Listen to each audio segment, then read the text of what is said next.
Namaku David. Aku sudah menikah sekitar 3 tahun yang lalu. Saat ini usiaku sudah 31 tahun. Istriku seorang yang cantik dan seksi. Namanya Tina. Usianya masih 25 tahun. Meskipun kami sudah menikah selama lebih kurang 3 tahun, tapi kami belum dikaruniai anak. Aku seorang pengusaha yang sukses. Aku punya beberapa perkebunan sawit yang sangat luas. Pernikahanku dengan istriku sebenarnya baik-baik saja. Meskipun kami menikah bukan atas dasar saling cinta. Kami menikah sebenarnya hanya karena dijodohkan oleh kedua orang tua kami. Namun sebagai sepasang suami istri, kami tetap menjalankan tugas dan kewajiban kami sebagaimana layaknya pasangan suami istri. Melakukan hubungan seperti suami istri lainnya. Namun demikian, kami belum juga memiliki anak. Karena kehidupan kami yang sangat mapan, kami juga memiliki rumah yang besar dan mewah.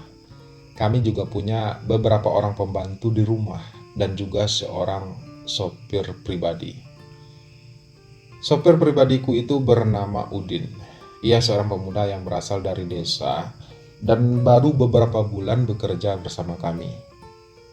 Awalnya kehidupan keluarga kami berjalan dengan baik. Belum pernah ada masalah yang berarti yang kami hadapi. Sebagai seorang suami, aku berusaha memberikan yang terbaik untuk istriku, terutama soal ekonomi.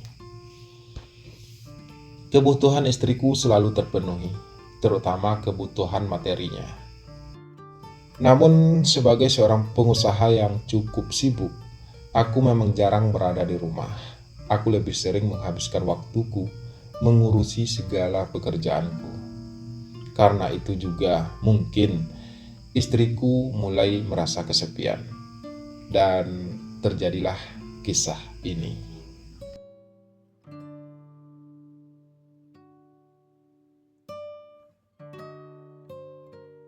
Berawal dari istriku yang sering meminta Udin, si sopir pribadiku itu, untuk menemaninya belanja atau sekedar kumpul-kumpul dengan teman-temannya.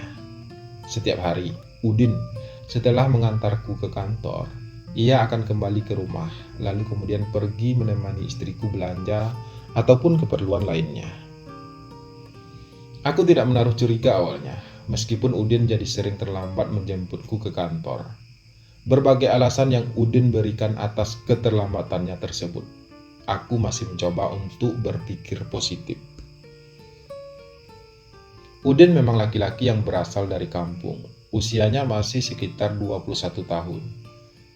Secara fisik, Udin memang menarik. Wajahnya tampan dengan postur tubuh yang atletis dan terlihat gagah, meski ia memiliki kulit yang sedikit gelap. Sejak awal Udin mulai bekerja denganku, aku memang sudah menyukainya. Tapi selama ini, aku berusaha untuk bersikap sewajarnya. Namun semakin lama, aku semakin mengagumi sosok Udin. Aku semakin penasaran dengannya. Sifat asliku pun muncul. Aku jadi semakin sering memikirkan Udin dan menghayalkan tubuh kekarnya.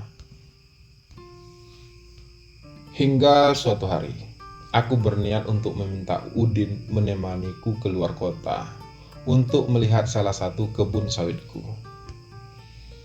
Udin tentu saja tidak bisa menolak ajakanku tersebut. Jadilah kami berdua berangkat keluar kota dengan mengendarai mobil. Padahal biasanya, jika aku pergi keluar kota, aku selalu naik pesawat dan selalu pergi sendirian. Namun kali ini, aku sengaja meminta Udin untuk menemaniku, karena aku memang punya niat lain terhadapnya. Sesampai di kota yang kami tuju, setelah melewati perjalanan lebih kurang 10 jam, aku pun mengajak Udin untuk menginap di sebuah hotel di kota tersebut. Aku sengaja hanya menyewa satu kamar, agar Udin bisa tidur satu kamar denganku. Malam itu, dengan sedikit ragu-ragu, aku pun mulai bercerita kepada Udin. Berawal dari ceritaku tentang rumah tanggaku yang sebenarnya tidak bahagia karena belum memiliki keturunan, aku juga menceritakan bahwa kami menikah sebenarnya bukan karena kami saling mencintai, tapi karena dijodohkan. Udin mendengarkan ceritaku dengan seksama. Pria tampan itu seperti tidak percaya dengan apa yang aku ceritakan. Karena setaunya selama ini yang ia lihat, rumah tangga kami baik-baik saja dan terlihat bahagia.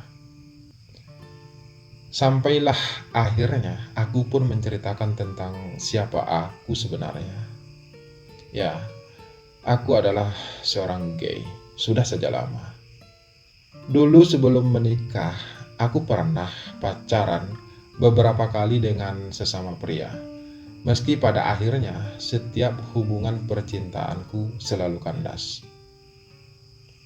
Lalu kemudian aku pun menikah untuk memenuhi keinginan kedua orang tuaku. Setelah menikah, jujur aku masih sering bermain api bersama lelaki di luar rumah. Namun aku tidak pernah lagi menjalin hubungan yang serius dengan para laki-laki tersebut.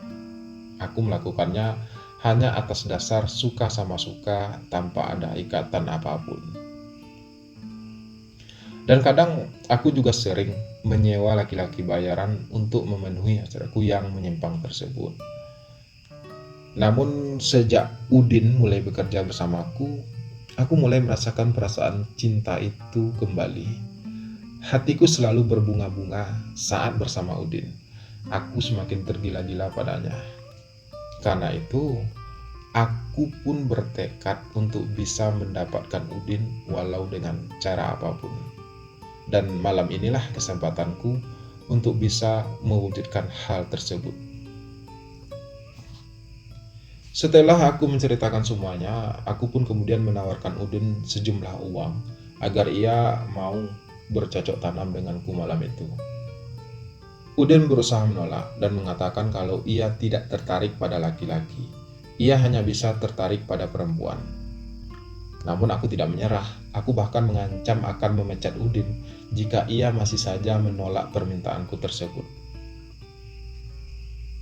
Akhirnya, dengan sangat terpaksa, Udin pun bersedia melakukan hal tersebut denganku, tentu saja dengan syarat aku harus membayarnya mahal. Aku tidak peduli berapa banyak uangku habis hanya untuk bisa menikmati malam itu bersama Udin. Karena selama ini, aku juga sering membayar laki-laki lain untuk tidur bersamaku. Jadi tidak ada salahnya jika aku menghabiskan banyak uang untuk seorang laki-laki setampan dan segagah Udin. Lagi pula, aku memang mencintai Udin dan yang penting ia adalah laki-laki normal. Rasanya ada nilai plus tersendiri saat aku berhasil menaklukkan seorang laki-laki normal, meski dengan cara yang tidak baik. Malam itu, kami pun bersimbah keringat, mendayung duduk cinta berdua. Udin yang awalnya ogah-ogahan semakin lama justru semakin hal tersebut. Sampai akhirnya, Udin pun harus mengakui bahwa bercocok tanam dengan sesama pria juga punya sensasi keindahan tersendiri. Hal itu terlihat jelas dari raut wajah Udin yang begitu menikmati hal tersebut.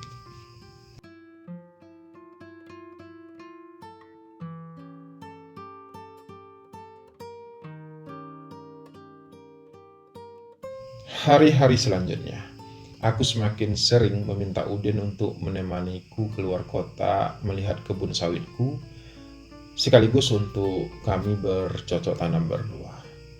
Aku memang memberi Udin sejumlah uang setiap kali kami selesai melakukannya. Dan Udin sendiri terlihat mulai bisa menikmati hal tersebut. Hari-hari pun berlalu, hingga berbulan-bulan hal itu terus terjadi. Sampai akhirnya aku pun mengetahui kalau ternyata istriku juga menjalin hubungan gelap dengan Udin. Hal itu aku ketahui saat istriku mengaku kalau ia sedang hamil.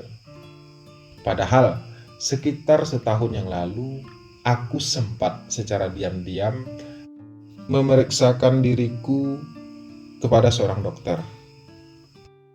Dan dokter itu mendiagnosaku kalau aku mengalami kemandulan.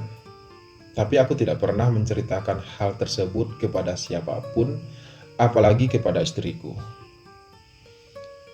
Jika aku mandul, lalu bagaimana mungkin istriku bisa hamil? Karena itu, aku pun memaksa istriku untuk jujur. Dengan bersimbah air mata, istriku pun mengakui kalau sebenarnya ia telah menjalin hubungan dengan Udin, si sopir pribadiku itu.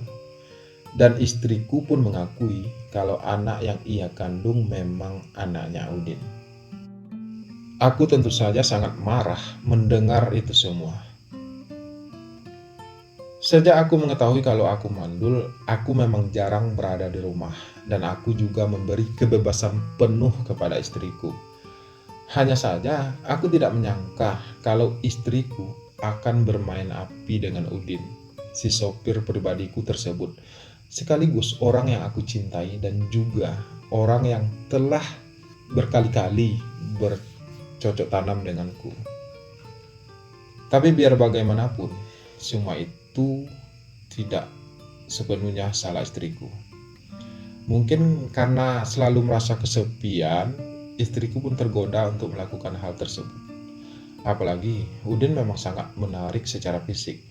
Wajar rasanya kalau istriku akan tergoda.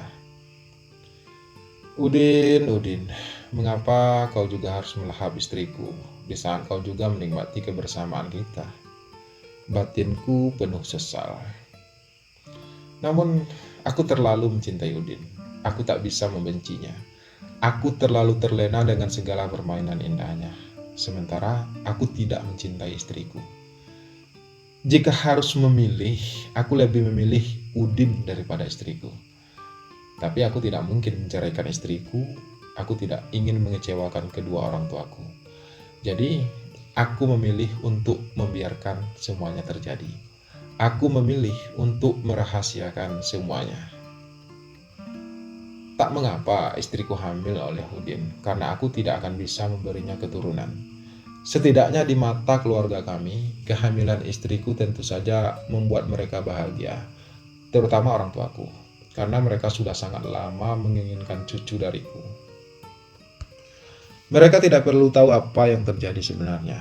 Biarlah mereka berpikir bahwa anak yang ada dalam kandungan istriku adalah anakku.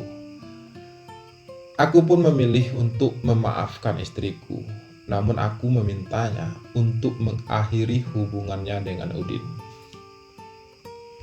Aku tidak memecat Udin. Aku berpura-pura tidak tahu tentang hubungannya dengan istriku. Aku masih ingin menikmati kebersamaanku dengan Udin, dan aku tidak akan pernah melepaskannya walau dengan alasan apapun. Aku mencintai Udin dan akan selalu mencintainya. Tapi aku tidak ingin ia menjalin hubungan dengan siapapun, termasuk istriku. Aku hanya ingin Udin menjadi milikku seutuhnya.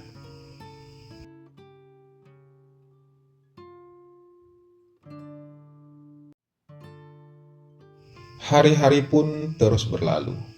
Istriku sudah memutuskan hubungannya dengan Udin. Namun, aku masih terus rutin mengajak Udin pergi keluar kota bersamaku. Aku masih terus meminta jatah padanya. Aku benar-benar merasa ketagihan dengannya. Namun, hal itu ternyata tidak berlangsung lama. Istriku mulai curiga dengan kedekatan kami. Ia pun meminta seseorang untuk mengikuti kami ke luar kota. Tanpa kami sadari, orang suruhan istriku pun mengetahui hubungan kami dan menceritakan semuanya pada istriku. Setelah mengetahui hal tersebut, istriku meminta cerai dariku dan ia pun pergi dari rumahku.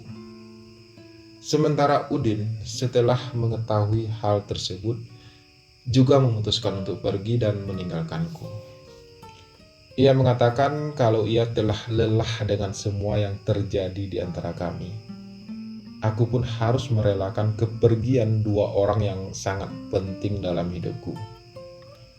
Dalam kesendirianku, aku mulai berpikir untuk bisa mengubah diriku. Mungkin selama ini aku terlalu terlena dengan dosa-dosaku. Aku selalu mengikuti setiap keinginan dalam diriku. Aku terbuai dalam nafsu yang penuh dosa. Kini aku mulai sadar bahwa apa yang aku lakukan selama ini adalah sebuah kesalahan dan aku berjanji tidak akan pernah mengulanginya lagi. Hanya saja, ada satu beban yang tidak bisa aku lepaskan begitu saja. Sebuah beban yang harus aku tanggung seumur hidupku. Aku harus menerima kenyataan bahwa aku tidak akan pernah bisa memiliki keturunan karena aku seorang laki-laki mandul, dan hal itu membuatku kian merasa terpuruk.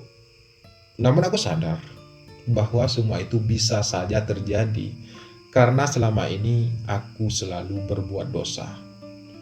Mungkin ini adalah hukuman bagiku yang harus aku terima dengan lapang dada. Semoga saja ke depannya aku bisa jadi lebih baik dan lebih bisa menahan diri. Ya, semoga saja.